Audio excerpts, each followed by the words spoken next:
nuestro Señor Jesús vino a la tierra, lo hizo solamente con un propósito, era de darnos la salvación, sino de enseñarnos de que el amor es lo más importante en nuestras vidas. Mire, Dios entregó a su Hijo por amor. Jesús se entregó por nuestra salvación por amor. Ahora, su Santo Espíritu mora en nosotros con amor. Entonces, este inicio de la palabra viene con un mensaje muy especial, que es que Dios los ama, Dios nos ama, pero quiere que nosotros aprendamos algo especial el día de hoy. En la reseña histórica les voy a enseñar en la carta de Pedro. Esta fue dirigida por él, pero mire que en la reseña histórica muestra que cuando él la escribió, él ya estaba señalado por el gobierno romano para que él fuera encarcelado. Y fue encarcelado. Él fue encarcelado y en sus tiempos así como en nuestro cuarto secreto, Dios nos permite hablar con Él y entender lo que Él quiere con nuestras vidas. Mire que Pedro, cuando estaba hablando en ese momento con Dios y escribiendo esta carta, él sentía que ninguno era excluido de la presencia de Dios. Él quería sentir de que Dios a todos nos ama de la misma manera, pero mire, hay algo bonito que esta carta demuestra, que a pesar de que nosotros le fallamos a Dios, que a pesar de que nosotros somos inconstantes en su presencia, Él nos sigue amando. Por eso esta carta a mí me parecía tan hermosa y que quería enseñárselas el día de hoy.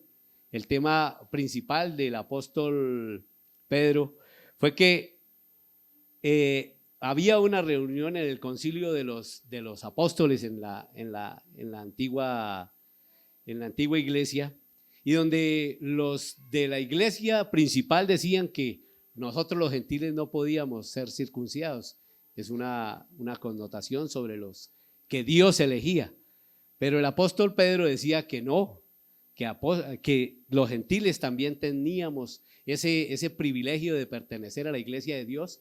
¿Por qué? Porque también amábamos a Dios en oración, porque también podíamos llegar a ser esos instrumentos para Dios. El mensaje del día de hoy es una palabra con amor. Amén. ¿Cómo es el mensaje del día de hoy? Una palabra con amor. Bueno, ahora vamos al contexto de la palabra de Dios. ¿Qué nos enseña Dios? Primero, el apóstol Pedro dice en primera de Pedro 1, dice: leemos la palabra con la autoridad del Padre, del Hijo y del Espíritu Santo. Amén. Bueno, coloquémonos en pie, vamos a leer la palabra de Dios para empezar esta palabra del día de hoy. Pedro, apóstol de Jesucristo, a los expatriados de la dispersión en Ponto, Galicia, Capadocia, Asia, Betinia, elegidos según la presencia de Dios Padre en santificación del Espíritu, para obedecer y ser rociados con la sangre de Jesucristo, gracia y paz os sean multiplicadas. Bendito el Dios y Padre de nuestro Señor Jesucristo, que según su grande misericordia nos hizo renacer para una nueva esperanza viva por la resurrección de Jesucristo de los muertos, para una herencia incorruptible, incontaminada e inmarcesible, reservada en los cielos para vosotros. Amén, amén. Dios les bendiga, pueden sentarse. ¿Quién vive? A su nombre. Démosle un aplauso al Señor por esta palabra que nos va a arreglar el día de hoy. En la palabra de Dios hoy, Él nos quiere enseñar algo importante. Su misericordia es inmensa. A todos nos ha pasado que en la vida cristiana hemos pasado por llamamientos, hemos pasado por dificultades, pero viendo esta carta y dándonos de cuenta qué es lo que el Señor quiere traer a contexto hoy, o que su palabra nos quiere dar, Él nos quiere dar un mensaje hermoso. Mire que la alabanza representa una de las formas más lindas de expresar quién es Dios, por qué Dios quiere que nosotros le alabemos. Yo al principio veía como con mi hermana Siley, porque nosotros cuando yo comencé el evangelio, ella nos llevaba pancartas y nos llevaba cosas para que nosotros aprendiéramos a cantar. Y eso hace ya muchos años, y fue cuando yo comencé mi vida cristiana. Y yo decía que Siley tenía ese don de la alabanza. Y cuando ella llevaba esas pancartas y nosotros, pues es difícil que la gente, como dice la palabra de Dios, los gentiles, ¿sí? Que hay muchos de nosotros que somos como lentos para aprender, ¿no? O sea, como que no grabamos, pero veía cómo a través de la alabanza una iglesia se iba levantando. Y nos hemos dado de cuenta cómo Dios se ha manifestado sobre esta iglesia. Esta iglesia en lo personal, yo le doy las gracias a Dios porque nos ha permitido servirle, pero vemos cómo Dios se manifiesta en una iglesia a través del amor, a través de la comunión, a través de ser hermanos. Porque hay algo especial que Dios trae a las iglesias y que en la carta de Pedro él muestra mucho que es el amor entre hermanos. Mire, esta bendición que ha dado Dios de poder que una iglesia se levante en Nemocón solo ha pasado con Sion. Sion ha demostrado el amor entre hermanos, Sion ha demostrado que somos capaces de levantar una casa para Cristo, aunque no es el lugar, es nuestro corazón. Somos nosotros los que en realidad somos la iglesia de Dios. Si nos ponemos a mirar lo que el apóstol Pablo escribía en la carta, dice que nosotros somos guardados mediante la fe, ¿sí? Y si todos vamos creciendo en la oración, vamos creciendo en la alabanza, vamos creciendo en la palabra, porque realmente lo que Dios, Jesucristo, vino a traernos como mensaje fue a través de parábolas, como nosotros siendo, hablemoslo así, siendo, algunos reciben la palabra de una manera y otra de otros, pero Jesucristo con las parábolas enseñó hasta los gentiles, ¿sí? Porque hay algo hermoso que Pedro escribía en esta carta, que él no necesitaba a doctos ni sabios de la palabra, sino a personas como nosotros.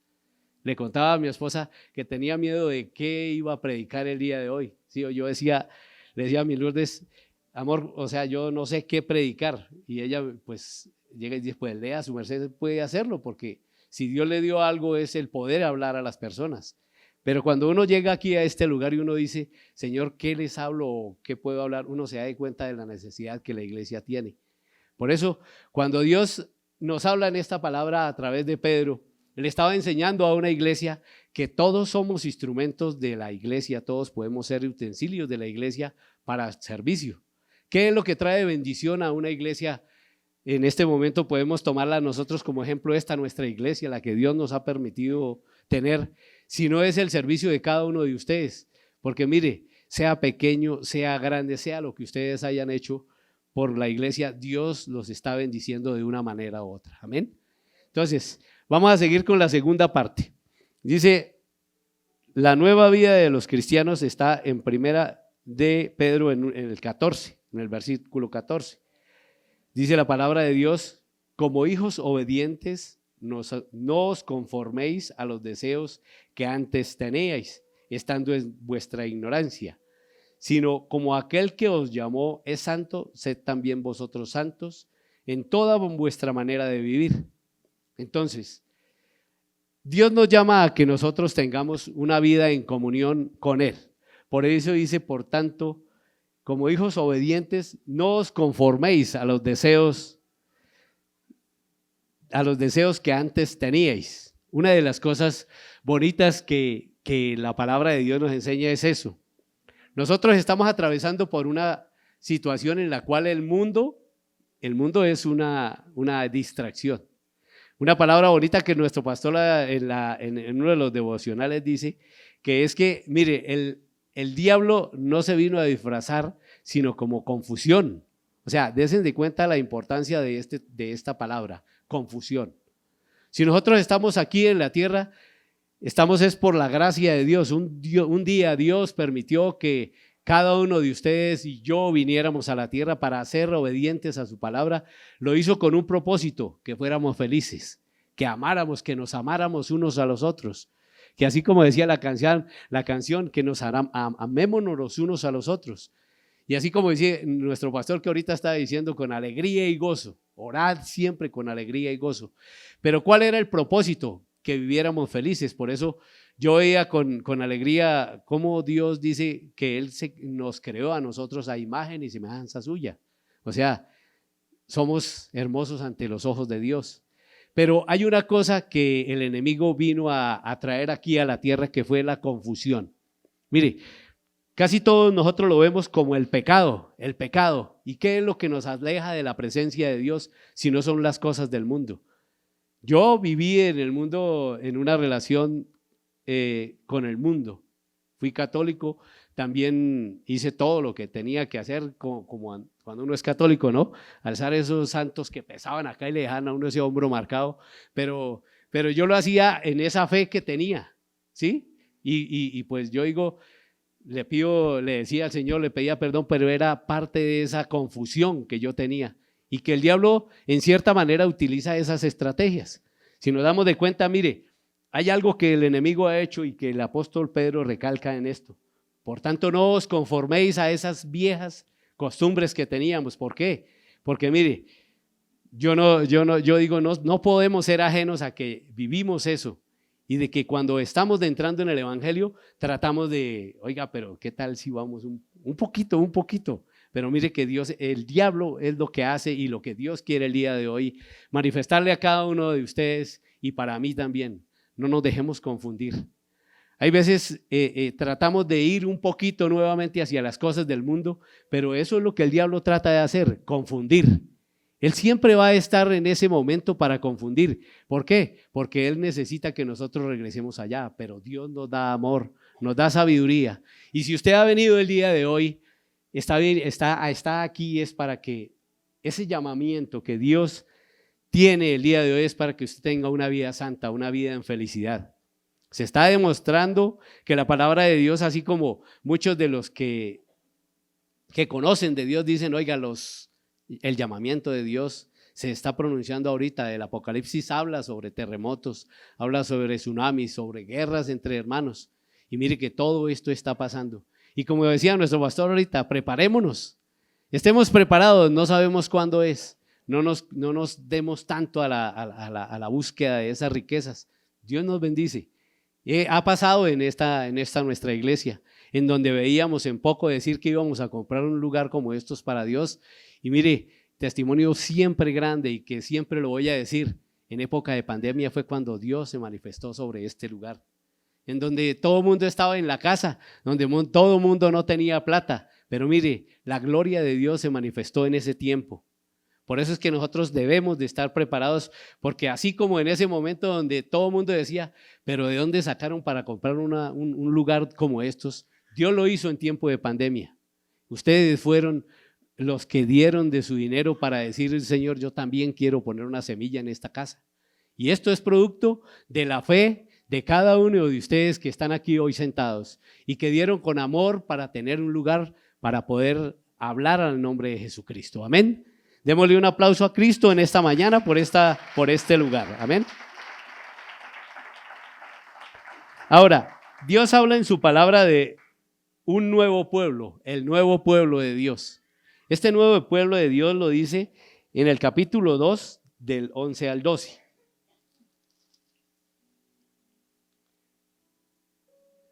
Vivid como siervos de Dios, dice la palabra de Dios.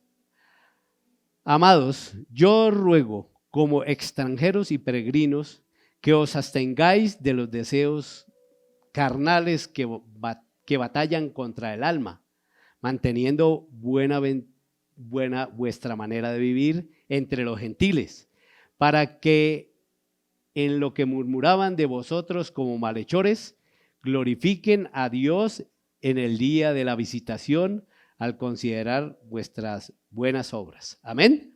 Mire lo que dice esta palabra estudio, que es más como directa. Yo la leía porque estaba estudiando lo que dice la palabra de Dios. Dice, el buen ejemplo. Queridos hermanos, les ruego como a extranjeros de paso por este mundo, que no den lugar a los deseos humanos que luchan contra el alma. Condúzcase en bien entre los paganos, así ellos, aunque ahora hablen contra ustedes como si ustedes fueran malhechores, verán el bien que ustedes hacen y alabarán a Dios el día en que Él pida cuentas a todos. Amén. Entonces, vea, esta pequeña palabra que nuestro pastor Javier hablaba en una mañana de devocional, que a mí me causó, como vea, es como más concreto lo que es el pecado, es confusión. Y si nosotros, aún en nuestra capacidad de saber que Cristo es nuestro Señor, nos dejamos confundir, el diablo va a tener potestad sobre esa confusión. Y si venimos a la iglesia pero damos campo a esa confusión, mire lo que dice la palabra de Dios: a pesar de que creemos estar sentados, si nos vamos a dejar confundir, vamos a caer en la tentación del enemigo. Mire, las fiestas, las cosas que el mundo nos ofrecen no son más que otra cosa que confusión. Nosotros podemos vivir en una vida cristiana, pero solamente aquellos que han decidido seguir a Cristo somos los que vemos la verdadera felicidad.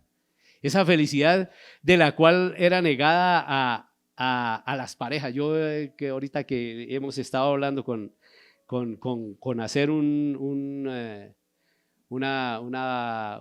¿qué? ¿Cómo se llama eso? Internet, lo que van a hacer, y que quiere que hacer una grabación ahora en parejas. Sí sabe que sí sería interesante, porque siempre que hablamos de las parejas, ayer que estábamos con una parejita ahí hablando, yo les hablaba sobre el amor de las parejas, y mire que son jóvenes, pero a pesar de que son jóvenes y que supuestamente uno es el fuego, el amor, y ya llevan como 5 años, 6 años de casados, yo le decía al muchacho: ¿usted cuánto hace que no le da un beso a su esposa? Y se miraron los dos, y ella: usted como que se merece un codazo, ¿sí o no? Porque es que es verdad, nosotros olvidamos, y mire que hasta en las parejas cristianas pasa la confusión. La confusión en las parejas se da y se pierde el respeto y el amor por la persona. ¿Por qué? Porque se olvidó de amar a la esposa. Esta palabra que Pedro trae ahorita más adelante va a salir a relucir eso. ¿Cuánto nos hemos olvidado de abrazar a nuestros hijos? Bueno, a los hijos, y para qué, uno de esos chinos a todos los quiere, así no sean de uno los quiere abrazar, pero a la esposa, a los hijos, a todos los que uno tiene alrededor, uno olvida abrazarlos, olvida darles un beso. Pero qué tan importante es, más que todo, la esposa. Yo hablo en la familia, hablo con aquellos, digamos, que como yo son marido y mujer. Y aquí viene a ejemplo, porque Pedro recalca mucho que nosotros debemos ser testimonio de las personas, ¿sí? Pues ser testimonio de amor, pero nosotros también tenemos que ser un poco fuertes en cuanto a que nuestra manera de vivir el cristianismo no puede ser un juego, ¿sí? Si yo tengo a mi hijo, tengo a mi hija, y está pasando mi hija por dificultades o mi hijo por dificultades en las cuales ellos quieren vivir un poco de mundo, pero yo no les alcahueteo eso, yo no puedo ser complaciente con eso. El enemigo vino a confundir. Pero yo, como siendo un cristiano, tengo que demostrarle a mi hijo o a mi hija que las cosas de Cristo se viven de una manera en paz. Ellos no lo ven porque ellos creen que el mundo es una bendición, que eso es una alegría, que ustedes son unos amargados. Pero mire que la palabra de Dios en Pedro nos enseña que nosotros tenemos que ser testimonios para que después ellos vean que lo que nosotros vivimos es una felicidad plena, porque es real. Si así yo le digo a las personas, o nos ven, porque llega y dice: hola Ivanovsky, ustedes saben que a mí me gusta el fútbol, y casi todos aquí, que el Ivanovsky fútbol, que más bien que se dedique a las cosas que Dios, pero yo sé que Dios da campito para que yo juegue fútbol. Entonces, Dios es bueno. Yo le digo: Señor, déjeme jugar fútbol. Y qué días me dieron una patada y me hicieron hasta penalti, pero yo decía ya cuando me pegó: y Señor, guárdame este patadón tan severo que me pegaron. Pero entonces, todo el mundo, yo decía, todos, pero sí Ivanovsky que tiene que dedicarse a las cosas de Dios. Sí, yo me dedico a las cosas de Dios, pero ustedes no crean, Dios da esos campitos. ¿Por qué? Porque yo me arrodillo y le pido: Señor, déjeme jugar fútbol más. Yo sé que sí, pero así es lo que Dios hace. Y con esto no le estoy diciendo al diablo que me confunda en lo que quiero hacer. A mí me gusta jugar, pero también me gusta hablar en el nombre de Cristo, ser testimonio a otros, porque sí ve lo bonito de la palabra de Dios, y este mensaje es para todos ustedes, para mí. A pesar de que todos nos digan, ese evangélico, ese loco, ese gritón, ese que hace las cosas allá, nos pueden juzgar como quieran. Pero un día Dios se va a levantar sobre ellos y va también a demostrar que ese corazón también que estaba confundido, también le puede pertenecer a Cristo. Amén. Ahora vamos a seguir con la siguiente palabra. Quería venir en orden porque esto, como decía el pastor Javier, el pastor Toby ahorita, seamos ordenados. Entonces ahí estaba la clave para que esta prédica saliera bien. Amén. Ahora, Dios nos llama a una vida santa. El 1:14, en la primera del 1:14, dice que nos llama a una vida santa.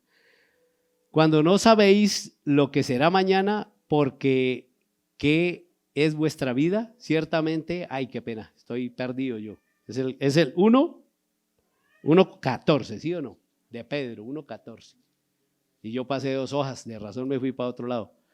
Mire lo que dice la palabra de Dios. Ahorita nos estaba diciendo que tenemos que ser reservados, que tenemos que ser testimonio, y a pesar de que nos traten mal y todo, tenemos que entender que Dios tiene un propósito con todo esto.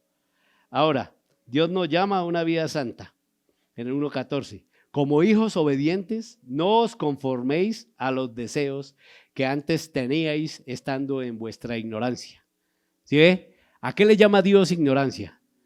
A las cosas que están fuera de lo que Él nos enseñó, a las cosas que son amor, a las cosas que son unión, a las actividades que hacemos en la iglesia. Porque no somos ajenos a que cuando aquí decimos vamos a hacer una vigilia, todo el mundo, amén, y vienen y la gozamos, porque ha sido una bendición hacer las vigilias, pero ha sido también, ha sido de tristeza también, como la estrategia que nuestro pastor tenía aquel día de oremos por aquellos que no han vuelto. Y miren, en nuestro corazón uno siente como dolor, ¿sí? Porque uno los quiere y uno sabe que si se apartan, yo sé que es apartarse de Dios. También les puedo contar un testimonio dentro del proceso de mis 10 años en que estuve solo, como en un año, en 6 meses, no fue el año, en 6 meses apartado de Dios, sufrí más que lo que creo que llevaba los 10 años. Pero porque una vez tomé la decisión de que le clamaba a Dios y le pedía a Dios, Señor, le pedía por un milagro que era tener una esposa linda que fuera cristiana. Pero le decía, Señor, ¿dónde la consigo? Pero yo llevaba 5 años y yo dije, 5 años ya solo, y claro, ustedes no crean, el diablo es puerco, dice, el diablo es puerco. Me decía, pero 5 años y yo no la veo ni por ningún lado. Y entonces, mire que hasta los mismos de la iglesia en ese entonces me decían, pero si es que usted no le echa un piropo a una china, usted no le dice nada, ¿cómo la va a conquistar? Y yo me puse a pensar, yo dije, oiga, sí, ¿no? Si yo no le digo a nadie nada, pues ¿cómo la va a conseguir? Y me puse, y mire que ahí viene el texto de la confusión, porque yo me puse de verdad, ay, que mamacita, cómo está de linda, así como uno, sí, así, y a votar y a decir cosas a las mujeres, porque era confusión. Yo tuve confusión en ese tiempo, y encontré una mujer que fue confusión para mí, porque me aparté de Dios. Esa personita tenía todavía cosas con el mundo, y ella trató de empujarme para allá, y en 6 meses yo viví lo que estaba viviendo antes, pero yo sentía que Dios no quería que estuviera en ese lado. Dios me jaló para este lado y el pastor me pilló. Los pastores tienen eso que Dios les da, que ¿qué? Esa discernimiento. Y entonces cuando me pilló, venga Ivancito para acá. Y yo, ¿qué pasa, pastor? Dijo, usted como que está de travieso y ¿qué va? Uno no le puede mentir. Le dije, sí, pastor, ya, baila, yo ya tengo una personita, yo le voy a hacer caso a esto. Y digo, bueno, pues hágalo bien, tráigala para acá, hablamos y vamos a mirar cómo es las cosas. Y cuando el pastor salió, dijo, esa no es. Póngase en ayuno y quítese esa relación.